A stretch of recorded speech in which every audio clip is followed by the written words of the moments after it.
దేవునికి సమస్త మహిమ కలుగునుగాక. వాక్యం వినుచున్న మిమ్మును దేవుడు బహుగా దీవించునుగాక. ఈరోజు మనం చనిపోయిన విధవరాలి కుమారుడు ఎలా బ్రతికాడో తెలుసుకుందాం.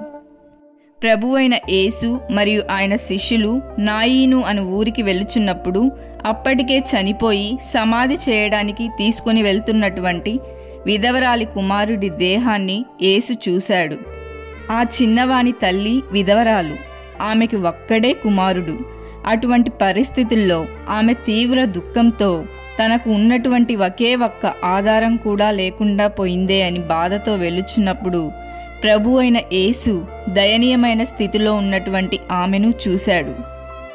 ఆమెపై కనికరపడ్డాడు. అప్పుడు ప్రభు అయిన యేసు ఆమెతో దుఃఖపడవద్దని చెప్పి తన కుమారుడి దేహం దగ్గరికి వెళ్ళి ఆ పాడెను ముట్టి, చిన్నవాడా లెమ్ము అని చెప్పగానే చనిపోయినవాడు లేచి కూర్చొని మాట్లాడతాడు.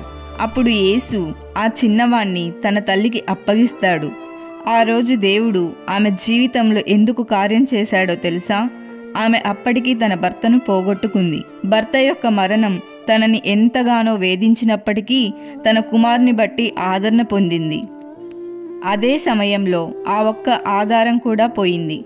కుమారుడు కూడా చనిపోయాడు. ఇంక నేను ఎవరి కోసం బ్రతకాలి? నాకున్న ఒక్క ఆధారం కూడా పోయిందని పుట్టెడు దుఃఖంలో నిస్సహాయ స్థితిలో ఉన్న ఆమె స్థితిని దేవుడు చూశాడు. ఆమెను కనికరించాడు. ఆమె జీవితంలో కోల్పోయిన దాన్ని తిరిగి ఇచ్చాడు. ఆమె కన్నీటిని తుడిచి సంతోషాన్ని అనుగ్రహించాడు. మనం ఆశ్రయించిన దేవుడు హృదయ రహస్యాలు ఎరిగినవాడు. ఆ రోజు ఆ విధవరాలు అడగకపోయినా ఆమె యొక్క నిస్సహాయ స్థితిని చూచిన దేవుడు ఈరోజు నీ పరిస్థితిని కూడా ఎరిగినవాడు. నీ యొక్క నిస్సహాయ స్థితిని ఎరిగినవాడు. నీ దుఃఖాన్ని నాట్యంగా మార్చగలిగినవాడు. సంతోష వస్త్రాన్ని నీకు ధరింపజేయగలవాడు. పరిపూర్ణమైన విశ్వాసం పరిపూర్ణమైన కార్యాలు జరిగిస్తుంది. అట్టి కృప నిస్సహాయ స్థితిలో ఉన్న ప్రతి ఒక్కరికి దేవుడు అనుగ్రహించునుగాక. ఆమెన్.